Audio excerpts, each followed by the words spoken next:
Hello and welcome to Buy Africa, the show where we focus on investment opportunities around the continent. I'm Tshepo Modiba, and thanks for joining me.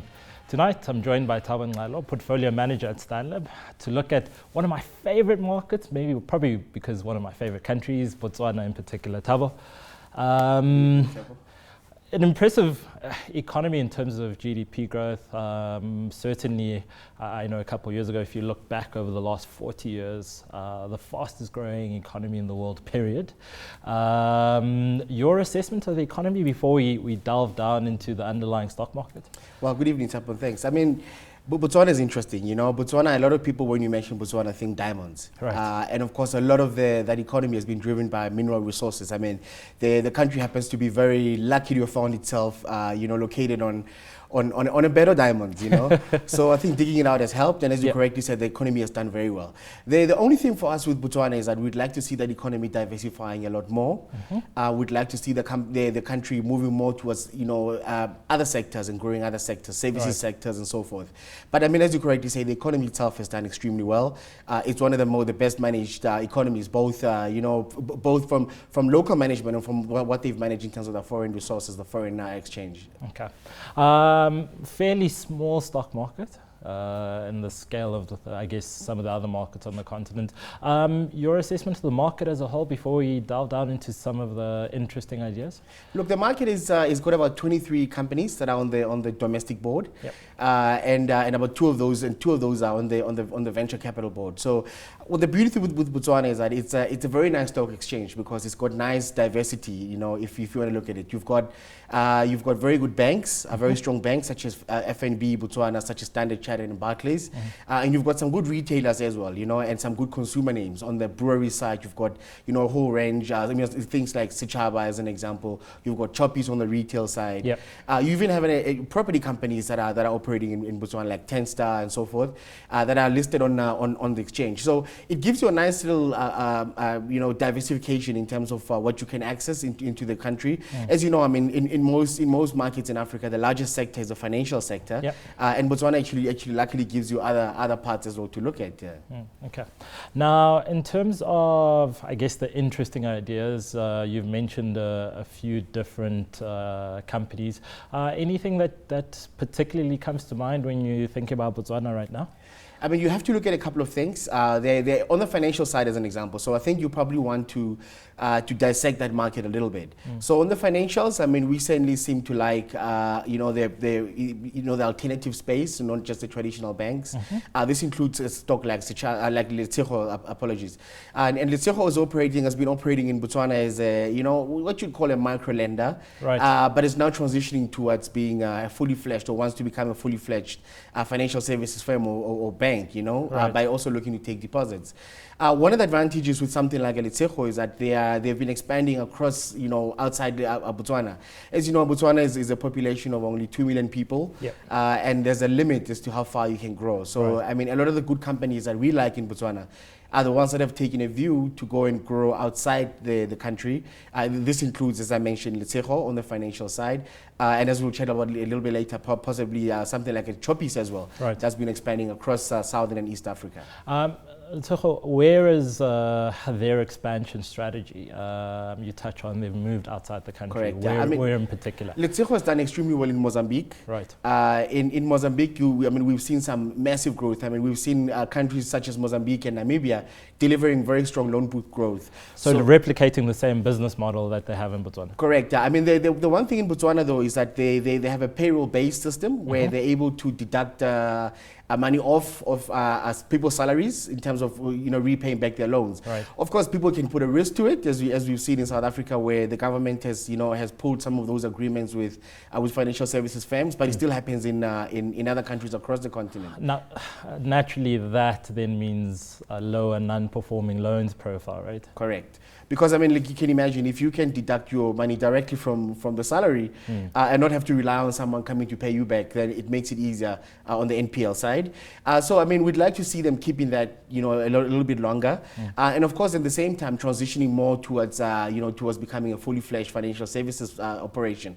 If you look at countries like Mozambique, these countries are growing their loan book at 40%. Wow. And some of these countries outside Botswana, Mozambique, Namibia, together now make up about 40% 40% of the entire loan book profile. So the company is no longer becoming just a Botswana play as we knew it. It's a broadly Southern African Correct, play. becoming a broadly Southern African play, and of course that's what we like about it, because it also tends to, to lessen the risk, the single country risk we would have had before.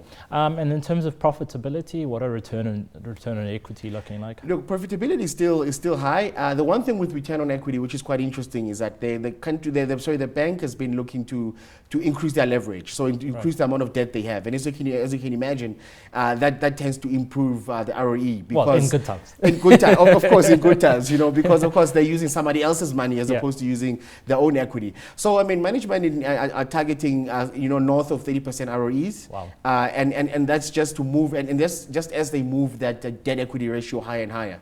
So I think we're also looking at similar to those numbers, similar 30% and above, as a target for what we'd like to see as a sustained ROE, and that will obviously come from the mixture of the capital structure as it changes over time. Now, as a fellow market participant, return on equity of 30-odd%, fast-growing loan book, that sounds like a good combination from a bank perspective. Sure. It's very attractive, and especially if they can keep on growing getting that growth from other new markets, and I think it helps, because then at least you can see that there's some level of sustainability in how they can grow or even sustain this level of returns. Right. Okay. Any other companies that pique your interest in Botswana? I think one of the more interesting ones everyone should be has been talking about of late is Tshepo. Right. Of course, Tshepo is listed, dual listed on the JSE, on the Johannesburg Stock Exchange, end of May. And then that stock, has done very well since listing in Botswana a couple of years ago. So Tshepo, as you know, they've been expanding into other parts of Southern Africa and East Africa. They've recently bought a chain of supermarkets in Kenya, and they're also looking to get into Tanzania. They're looking to get into Zambia. They're operating in South Africa as well. I think a couple of last year or year before, they spent money about $1.5 million per store, buying 10 stores in Zimbabwe. Wow. And they're doing more in Zambia, so in Kenya, as I mentioned. So it's a play where I think they're expanding across the region, and we'd like to see them see where that growth is going to come from over time. And in terms of their overall business model, is that really targeted near the lower end? Correct, yeah. So they targeted more towards the lower end. And one thing we've seen as well is they've been replacing a lot of the products on the shelves with their own, own brand.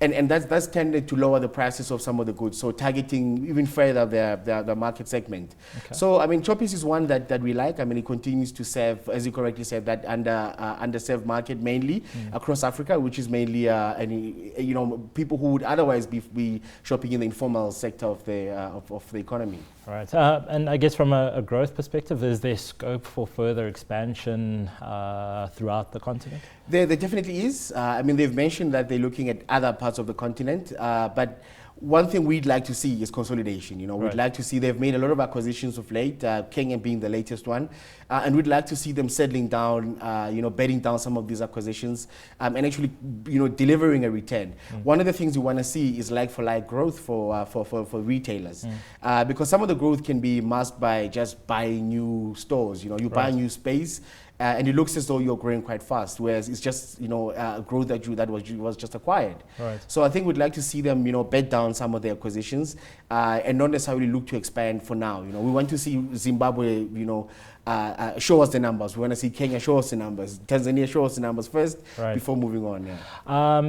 I guess so. Their underlying business model in terms of expansion is acquisitions. Well, in Tanzania, it'll be greenfield. They'll be looking at rolling out, from scratch. But we've seen Zimbabwe was a brownfield, was an acquisition, and of course Kenya was an acquisition. But we've seen them focus on some of the smaller groups. I mean, in Kenya they acquired a group with only 10 stores, which helps them as a start. It's a good foot into through the door. And then of course they can grow from there. And if you look at their competitor being Nakumatt in Kenya, they have about 52 stores or so. So they're relatively small in that market, but I think the idea is to get in from the ground up and then just grow that business as you go on. Yeah.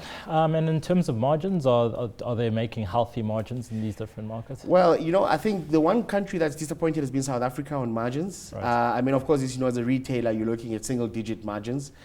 Some markets they were targeting 5-6%, and they also haven't been there as yet.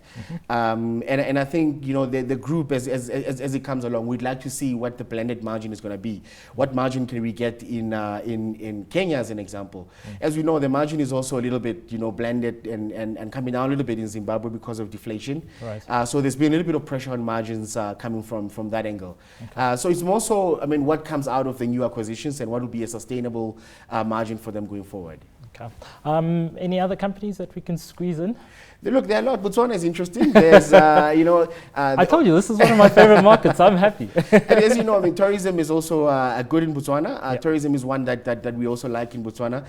From the fact that the natural beauty they have as a start, and of course the endowment with the animals that they have.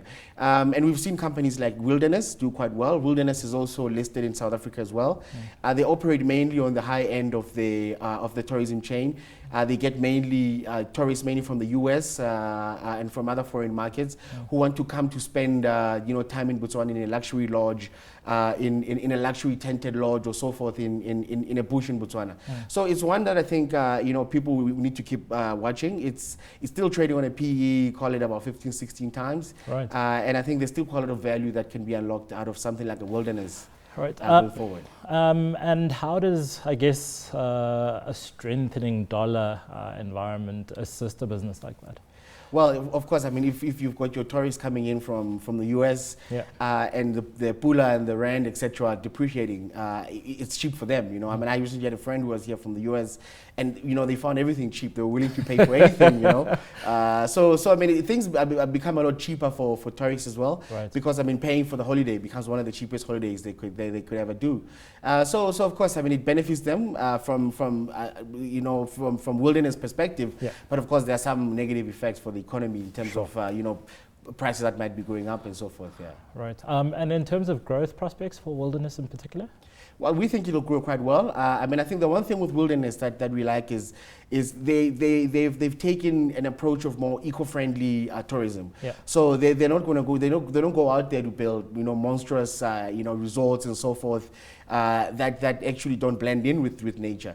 So from a sustainability perspective, that's what we like. You know, we like to see companies that are growing in line with our ESG policies, particularly on the environmental frame side. And we think companies like that will continue to attract you know, savvy and more environmentally savvy tourists coming through. Perfect. Let's leave it there. Thanks to my guest, Thabo Ncalo, Portfolio Manager at Stanlib, talking about my favorite market. That's all from Buy Africa this week. Remember to follow me on Twitter. That's at Modiba_Tshepo, and send us your thoughts about the show using the hashtag Buy Africa. From myself and the team, goodbye.